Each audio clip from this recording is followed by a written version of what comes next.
na coleção de sistema hemolinfopoético, que é a última coleção do laminário, tá? É a que tem etiqueta de coloração cinza, tá? Cinza claro, é a última que tem lâminas tanto ali no armário, os dois armários abaixo, né? Tanto a esquerda como a direita.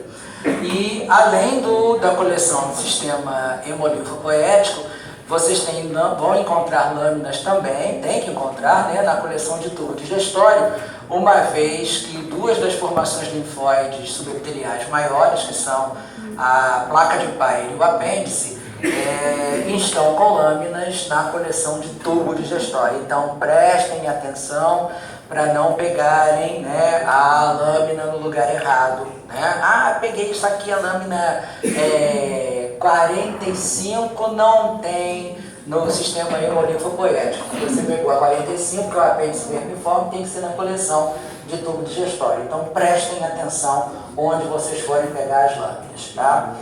E aí então, pessoal, a gente vai ver algumas dessas lâminas, logicamente não temos porquê nem como projetar todas, enfim, mas apenas como sugestão lá de vocês então estudarem nas lâminas devidamente relatadas no quadro. Então a gente começa aqui com as lâminas de tonsila palatina. Eu vou projetar aqui a lâmina 6 inicialmente, mas vocês têm lá as lâminas 3, 4, 5, 6 e 7 da coleção do hemolinfopoético, tá? E para começar, nós temos aqui o parênquima de uma tonsila palatina, onde a gente deve chamar a atenção, primeiramente, antes de ver por que a tonsila palatina, tem gente falando comigo, por quê?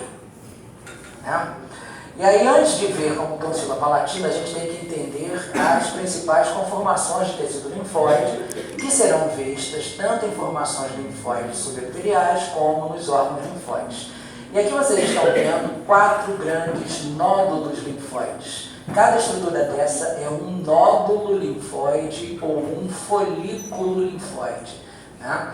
Cada nódulo linfóide é uma estrutura esférica, né, formada por um arranjo concêntrico de linfócitos e que formam, portanto, estruturas esféricas ou arredondadas ao corte histológico, dotadas de duas regiões, né, relacionadas à atividade dos linfócitos em questão. Sabidamente, são linfócitos B que compõem esses nódulos linfóides, mas logicamente isso é só questão de frisar, né? E não necessariamente perceber que são linfócitos B, não tem como, né? Mas a gente sabe que todo nódulo linfóide ou folículo linfóide, tanto faz chamar de uma forma ou de outra, tem sempre uma zona do manto, que é a sua zona periférica, mais intensamente corada. Essa zona do manto ela é mais corada pelo fato de ter linfócitos ainda não estimulados ou não ativados, e que à medida em que são ativados, passam para a região central, que geralmente é mais clara, e por isso a região, em sendo a região de proliferação e dos linfócitos, ela é chamada de centro germinativo. Não somente de proliferação, mas como a gente viu, o centro germinativo é onde ocorrem os processos de seleção, né, e de apoptose de linfócitos não considerados adequados para a resposta imunológica, né? Então, em termos de histologia prática, vocês vão ver os vários nódulos linfóides, né, com sua zona do manto ou coroa e o seu centro germinativo, indicando que são folículos ou nódulos linfóides ativos ou ativados, né, portanto, nódulos linfóides secundários, né, em função de terem o centro germinativo. Observem que por entre eles existe um tecido linfóide também bastante abundante e que ocupa os espaços entre os nódulos linfóides. Esse tecido linfóide é o tecido linfóide denso difuso. É uma forma também bastante abundante, juntamente com os nódulos linfóides, de tecido linfóide encontrado nos vários órgãos e formações linfóides. O tecido linfóide denso difuso, como o nome sugere, ele tem uma abundância grande de linfócitos espalhados aleatoriamente sem formação de figura específica, como é o caso dos nódulos linfóides, né? E aí então, diante dessas especificações, vocês têm a construção fundamental, ou a estrutura básica das formações linfóides subepitelianas, né? Não obstante a gente esteja vendo uma amígdala ou uma tonsila palatina, né, essa estrutura, né, se eu não dissesse que era uma tonsila palatina, que a gente sabe que é uma lâmina de tonsila palatina, Olhando essa imagem, nós não temos como saber de onde é esse tecido linfóide, porque não há características maiores que me digam, né, que de onde é ou onde está localizado esse tecido linfóide. Em se tratando de uma formação linfóide, como é, neste caso, a tonsila palatina, eu tenho que procurar a superfície livre desta tonsila. E aí eu vou em direção à superfície e vejo que esta superfície ela é revestida, né, ou normalmente é mais aparentemente revestida, por um epitélio estratificado pavimentoso não queratinizado. E aí a gente olha para isso e diz assim, meu Deus, eu não estou vendo o epitélio que eu estudei anteriormente, né, para prova prática, etc, etc. De fato, ninguém está vendo direito o epitélio aqui por uma questão, né, simples. O epitélio aqui que reveste a tonsila palatina, por mais que a gente diga que é estratificado, pavimentoso, não queratinizado, essa característica está pouco aparente. Por quê? Observem aqui que os limites das células epiteliais estão completamente obscurecidos em função da infiltração do tecido linfóide em meio ao epitélio. Se você for olhar lá em cima, você olha ainda células achatadas, pavimentosas, na camada mais superficial. É o que te resta aqui para caracterizar esse epitélio, porque todo o restante do epitélio, né, assim como também o epitélio das invaginações, que são as criptas tonsilares, está intensamente infiltrado e o limite do epitélio e o tecido linfóide não está absolutamente nítido ou perceptível de se ver. Né? Em algumas áreas pode até acontecer, em outras lâminas, como a gente vai ver, mas eu estou começando com uma lâmina que de fato já mostra aqui, né, essa não delimitação do epitélio em sua maior parte na superfície da amígdala, por conta da infiltração de tecido linfóide. Aqui, por exemplo, parece que o epitélio está um pouco mais aparente. Olha lá, já tem um cara um pouco mais de epitélio, mas a gente vê muitos linfócitos nos espaços intercelulares, né? Que é devido à migração dos linfócitos através do epitélio. Aqui ainda tem algumas células na superfície, achatadas, remanescentes, visíveis, né? Que permitem dizer que esse epitélio de fato é estratificado, pavimentoso, não queratinizado, né? Mas tem áreas melhores. E aí, então, abaixo desse epitélio, nós temos o tecido linfóide, né, cheio de nódulos linfóides bem grandes, né, como a gente vê aqui. Isso aqui é uma tonsila humana, né, uma tonsila palatina humana, o tamanho é bem característico, bem grande, são vários nódulos linfóides também bem desenvolvidos, né, bastante evidentes, bem grandes. E até em comparação a outros locais, nós vamos ver nódulos menores, né? Então vocês têm aí o tecido linfóide de uma formação linfóide subepitelial, cujo revestimento superficial é formado por um epitélio estratificado pavimentoso não queratinizado. Não é um local adequado para a caracterização do epitélio. Olha aqui, ó, essa invaginação que a gente vê aqui é uma cripta tonsilar. Vocês têm o epitélio se aprofundando, se invaginando, né? Essa invaginação é que é uma cripta. E existem várias dessas criptas na tonsila palatina. Pode ser que o corte não pegue muitas, pode ser que o corte não pegue até nenhuma, né? Porque essa daqui, por um acaso, está sendo formada, e várias outras podem ser vistas internamente, como esses rasgos irregulares que a gente nota no meio do tecido linfóide. Essas áreas também têm, como invaginações do epitélio superficial, também o mesmo epitélio, estratificado, pavimentoso, não queratinizado, que aqui está muito mais infiltrado até do que na superfície, né? E não dá para a gente ter a menor noção específica da estrutura antiga do epitélio sem estar infiltrado, né? Então vocês têm, né, as tonsilas palatinas como uma das formações linfóides epiteliais, mas tem que se ver o epitélio de revestimento na sua superfície para caracterizá-lo. Aqui não é uma boa lâmina, né? Conforme a gente caminha em direção profunda, né, da tonsila, a gente vai encontrar uma camada de tecido conjuntivo denso não modelada na região de contato da tonsila com os tecidos adjacentes. Isso daqui é parte da pseudocápsula, né, onde certamente ela foi cortada, né? A pseudocápsula é uma camada de tecido conjuntivo denso não modelado que individualiza, que separa a tonsila dos tecidos adjacentes, né? Então, tanto é que não tem muita coisa para cá não, por conta da região do corte dela. Né? Mas, eventualmente, a gente vê uma camada fibrosa delineando o contorno da tonsila palatina em limite com outros tecidos adjacentes, como a gente vai ver aqui numa outra lâmina, né? Para se ter a ideia da separação que a pseudocápsula faz do tecido linfóide em relação aos tecidos adjacentes.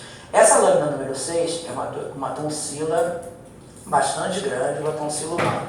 Vamos ver uma tonsila um pouco menor e que dá para a gente ver coisas um pouco melhores do que a gente viu na lâmina anterior, né? Então, olha só, essa daqui é uma tonsila um pouco menor, onde o epitélio já consegue ser mais bem visualizado. O epitélio aqui não está tão infiltrado. Então, tem lâmina com epitélio mais infiltrado, tem lâmina com epitélio menos infiltrado, né? Olha aqui, como vocês têm até um corte muito espessado do epitélio, acabou ficando tangencial, mas o epitélio de revestimento do tecido linfóide da tonsila palatina, que está aqui, mais do mesmo, nódulos linfóides, em meio a tecido linfóide denso difuso, olha aqui a zona do manto e o centro germinativo, né, em cada nódulo, centro germinativo, zona do manto aqui, né? E aqui nessa tonsila, o epitélio foi mais bem preservado integralmente, pelo fato de não estar tão infiltrado. Está até pouco infiltrado aqui em algumas regiões, né, com o tecido linfóide adjacente. E na região oposta, aliás, até aqui nessa tonsila, por exemplo, a gente não tem muitas criptas, o corte não pegou muitas criptas. Essa lâmina é a lâmina número 4 do sistema hemolinfopoético, né? É um corte que pegou uma tonsila pequena, né? A mesma coisa aí. O que é isso? Não sei, não tenho nada que me diga que é tonsila. Eu só posso dizer que é tonsila palatina, se eu estiver vendo a mucosa de epitélio com epitélio estratificado pavimentoso não queratinizado, certo? Não tem como adivinhar que isso aqui é tonsila sem ver a mucosa de revestimento superficial. É importante que se entenda isso. E aqui, olha, na região oposta, a gente está passeando aqui pelo tecido linfóide da tonsila, e aqui a gente vê uma área adjacente, né, a um tecido muscular estriado esquelético, aqui com fibras em corte transversal. Aqui vocês têm a pseudocápsula separando o tecido linfóide da tonsila da musculatura esquelética adjacente. Aqui a pseudocápsula está mais fácil de ser percebida. Esse estabilizador está piscando, está fazendo barulho ali embaixo? Porque a lâmpada está piscando, eu não sei se é estabilidade desse estabilizador que era para estabilizar. Ô, professor, lá naquela parte lá, subjacente ao tecido epitelial, É a lâmina própria, ali aquela parte falta, eu Tecido achei que ela era conjuntivo. pseudocápsula. com epitélio, a pseudocápsula tem que isso aqui é a superfície livre, voltada para a cavidade oral. Ah, tá. Né? Tá, sim, sim. A mucosa oral reveste a tonsila palatina.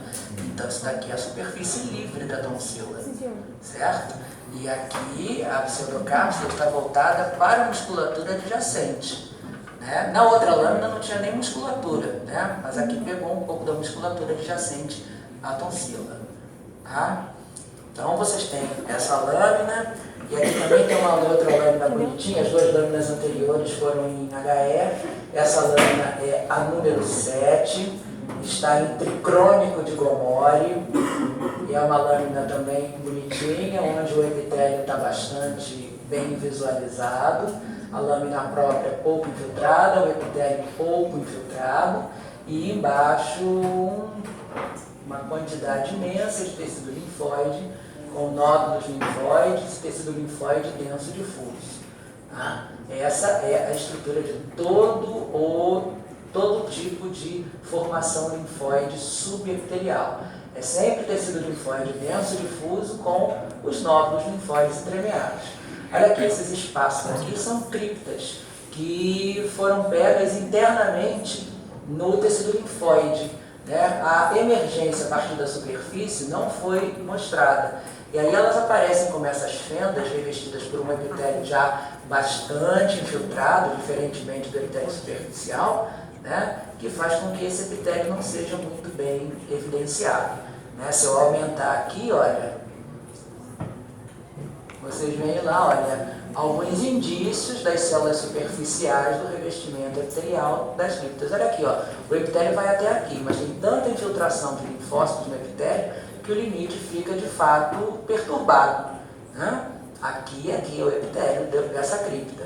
Tá? E aqui são células acumuladas dentro do lume da cripta. Tá? Aqui é o espaço interno do lume da cripta. Tá? Que vem lá da superfície. Torno a dizer, pessoal, muitas vezes as criptas vão ser visualizadas, né, como espaços internos em meio ao tecido linfóide, né, sem que se perceba, sem que se tenha no corte a emergência da cripta. Aqui, por exemplo, a gente pegou uma cripta lá próximo à superfície, mas o contato, a continuidade com o epitélio aqui não foi pegado. A impressão que isso daqui é uma coisa à parte, inserida dentro do tecido linfóide da tonsila, sem qualquer conexão com a superfície. A conexão não foi pegada durante o corte histológico. Tá? E aqui também, só para fazer a oposição, a gente vai da superfície para a área de contato aqui com o lado oposto e encontra aqui a pseudocápsula separando a tonsila da musculatura adjacente, músculo estriado esquelético aqui da região do palato. Oi, fala, me pergunta. O que determina que eu estou vendo no tecido linfóide é a presença dos nódulos? Ué?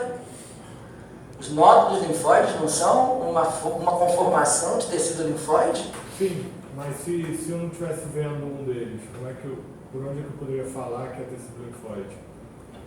Não tem como falar. Você não está vendo nódulo linfóide, você vai falar o quê? Você começa... O que você quer perguntar? Se é formação linfóide, é isso? Não, assim, eu estou olhando esse campo aí. Por onde é que eu... Como é que eu determino que eu tenho quais são as evidências que eu estou vendo no tecido linfóide? O nódulo não serve, não? Tá, é isso que eu queria saber. Ué? Foi o que eu respondi. Os nódulos são uma forma de organização do tecido linfóide. Aqui você está vendo nódulos imersos em meio a tecido linfóide denso difuso, que não por acaso é a estrutura de todas as formações linfóides. Neste exemplo, nós temos a tonsila palatina. Mas assim, olhando, eu não posso dizer que é tonsila, porque eu não estou vendo o revestimento de mucosa sobre o tecido linfóide neste campo. Para dizer que é tonsila, eu teria que estar vendo a mucosa de revestimento, que é uma mucosa com epitélio estratificado, pavimentoso, não queratinizado. Certo? É isso que eu quero que vocês entendam. Ninguém tem que adivinhar de onde é esse tecido linfóide. É da amígdala. Por quê? Porque eu estou tendo uma premonição. Não, não tem como dizer. É de amígdala, pode ser de placa de Peyer, pode ser o córtex do linfonodo, né? Pode ser várias coisas. Né? Então, para dizer que é tonsila palatina, eu tenho que ver a mucosa sobre o tecido linfóide. Né? Que foi o que foi dito lá na aula teórica. Né? Aqui nessa lâmina, a pseudocápsula está emitindo alguns septos conjuntivos que vascularizam a tonsila, tá? Então essas camadas, né, de tecido conjuntivo fibroso em meio ao tecido linfóide são septos derivados da pseudocápsula. Olha aqui, ó, esse septão aqui vem lá da pseudocápsula e está penetrando na tonsila para levar vasos sanguíneos, tá? Então, isso daí vocês vão ver também nesta lâmina. Outra formação linfóide, que também depende da observação e sempre dependerá da observação da mucosa sobre ela, é a placa de Peyer. E aqui vocês têm a lâmina número 32 e além dela 31, que estão na coleção de tubo digestório, né? Como o corte diz respeito ao intestino delgado, aí nós vamos encontrar essas lâminas na coleção de tubo digestório. Então essa lâmina aqui é uma lâmina de intestino delgado, onde se nota a mucosa, né, com o seu epitélio simples cilíndrico, com células caliciformes e planilha estriada, revestindo então essas projeções de lâmina própria, que são as vilos intestinais. Aqui em corte longitudinal, né? E aqui em corte, corte transversal, né? Me corrigindo, e também em corte longitudinal. Na mucosa intestinal, o epitélio se invagina e forma uma série de glândulas tubulosas simples, que são as glândulas intestinais. Isso daí a gente vai ver com detalhe, né, só no PCI de sistema digestório. E aí então, ocupando parte da mucosa e da submucosa abaixo da mucosa, nós temos, olha aqui, ó, uma coleção grande de tecido linfóide, né, organizado como nódulos e tecido linfóide denso difuso. Isso é uma placa de Peyer, com vários nódulos linfóides. Tá? Esses nódulos são bem grandes, vejam que eles se insinuam para a mucosa, eles estão em grande parte na submucosa, eles atingem também a mucosa, desestruturando as glândulas e em parte dos vilos também, e aqui, ó, formando essas projeções abauladas que são as áreas em cúpula, né? As áreas em cúpula são projeções da zona do manto dos grandes nódulos linfóides de uma placa de Peyer, né? Então, olha aqui, ó, isso tudo que a gente está passando é uma placa de Peyer só. Uma placa de Peyer tem inúmeros e grandes nódulos linfóides. Para cá acabou a placa de Peyer, eu tenho só a estrutura do intestino delgado como jejum no ilho, né? Então aqui eu tenho a área da placa de Peyer com nódulos linfóides situados numa região de mucosa e submucosa, portanto, caracterizando a placa de Peyer como uma formação linfóide subepitelial. Se eu estiver vendo esses nódulos sozinhos também, né? E aí aqui fica difícil colocar sozinhos, porque mesmo que eu tente colocar, fica um pouquinho para cima, pegando a mucosa, um pouquinho para baixo, pegando a túnica muscular lisa. Tem coisas que me indicam que se trata de uma formação linfóide do trato gastrointestinal, né? Principalmente a mucosa com o epitélio simples cilíndrico, com células caliciformes e planura estriada, recobrindo projeções digitiformes alongadas, que são os vilos ou vilosidades intestinais. Isto me diz que eu estou diante da mucosa do intestino delgado e que essa formação linfóide, portanto, trata-se de uma placa de Peyer. Tá? Professor, Sim. a gente fala em regiões abauladas, isso? Abauladas, abaulamento, forma uma curvatura, uma projeção arredondada, né? Esse abaulamento aqui é como a gente chama a área em cúpula, área em formato de cúpula, em formato abaulado, né? Em formato arredondado, projetado, né? Nessas regiões, nessas áreas em cúpula, né? Na medida da curiosidade da gente, se a gente for fuxicar o epitélio em grande aumento, a gente encontra, né, aquelas célulazinhas chamadas de células M, né? Olha lá, ó, olha os núcleos onde é que estão.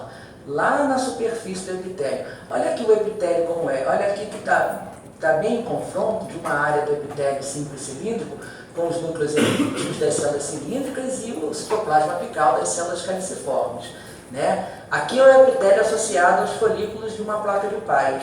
Então você vê, ó, um monte de núcleozinhos próximos à superfície apical, que são núcleos de células M, misturados com núcleos elípticos, que são ou núcleos de células absortivas ou de células caliciformes nas proximidades.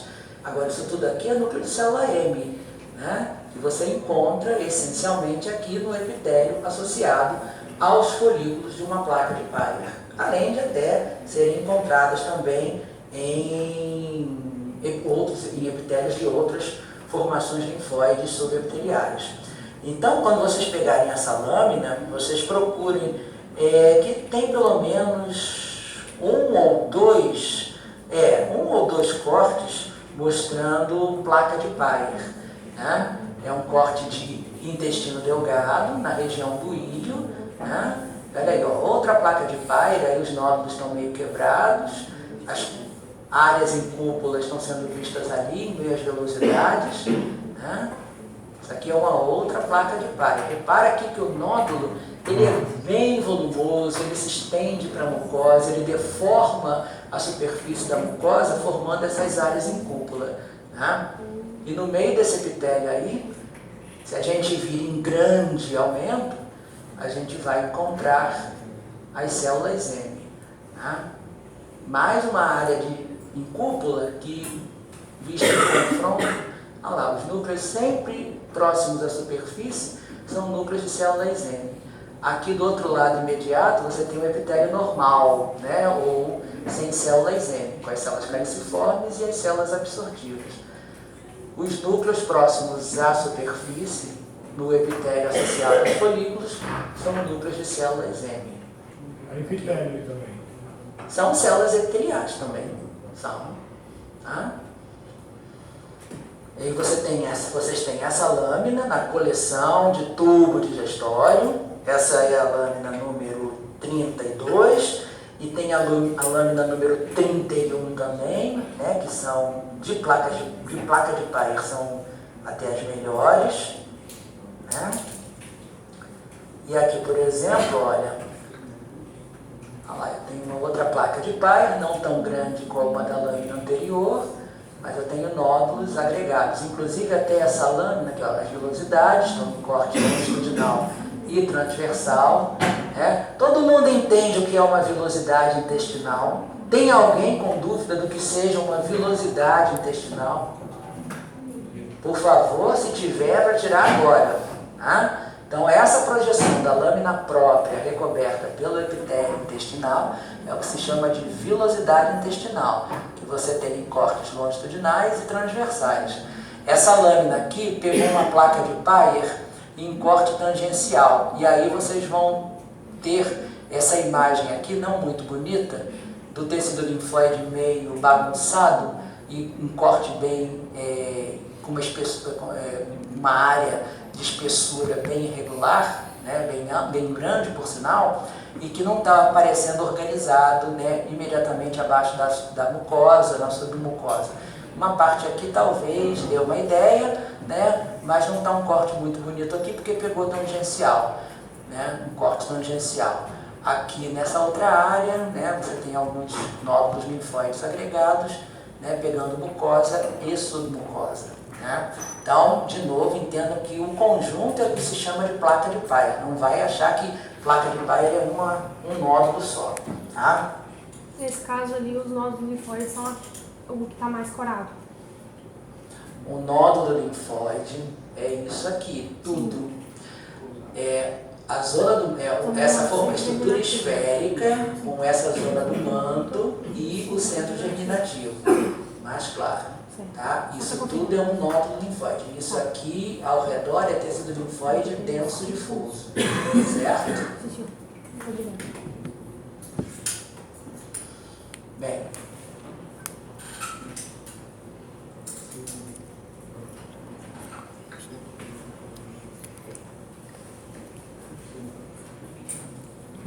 Isso aqui é muito fácil. Vocês que vão dizer. Aí, ó. Diz sonho de consumo de prova prática, né? Mal caiu a lâmina, né? Aparece que é isso? Diz que é timo, então é correr para o abraço. Então olha aí, ó, vocês têm várias lâminas de timo, tá? Eu apenas selecionei ali 4 ou 5 lâminas, mas tem mais. Todas as lâminas têm suas qualidades, né, e defeitos.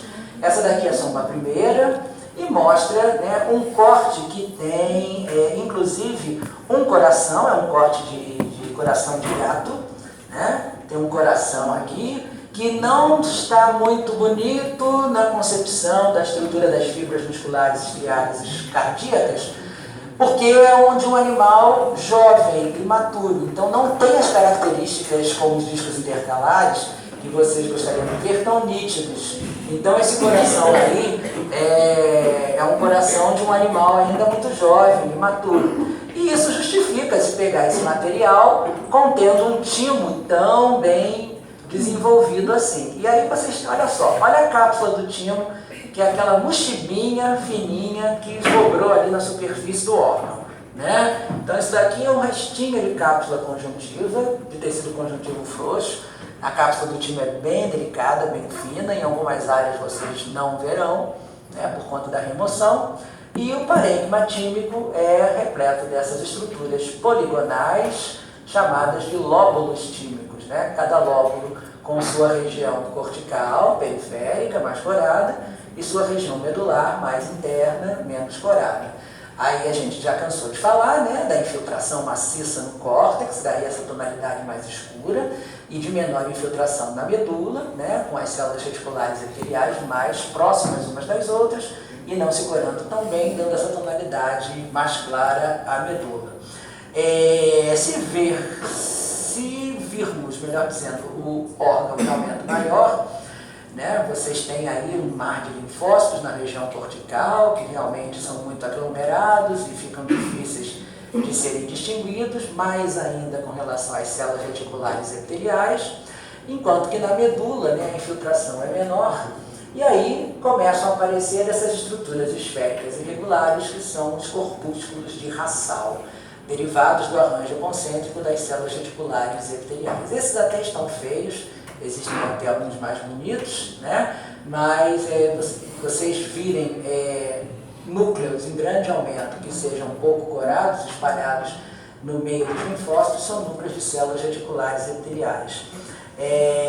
Nem todos os lóbulos, nem todas as áreas de medula têm corpúsculos de Rassal, né? Vejam aqui, ó, um corpúsculo de Rassal bem pequeno, um pouco maior e o outro todo deformado, né? Em função da irregularidade do corte, né? Mas aqui a gente vê núcleos menos intensamente corados, que são núcleos de células reticulares epiteliais em disposição concêntrica, né? Às vezes eles estão bonitinhos, parecendo uma rodela de cebola cortada, né? Com as camadas de células reticulares epiteliais concentricamente dispostas, e também, eventualmente, aparecendo com essa região central sem núcleos visíveis por conta da queratinização das células mais centralmente posicionadas, né? Isso são aspectos a se distinguir nos corpúsculos de Rassal.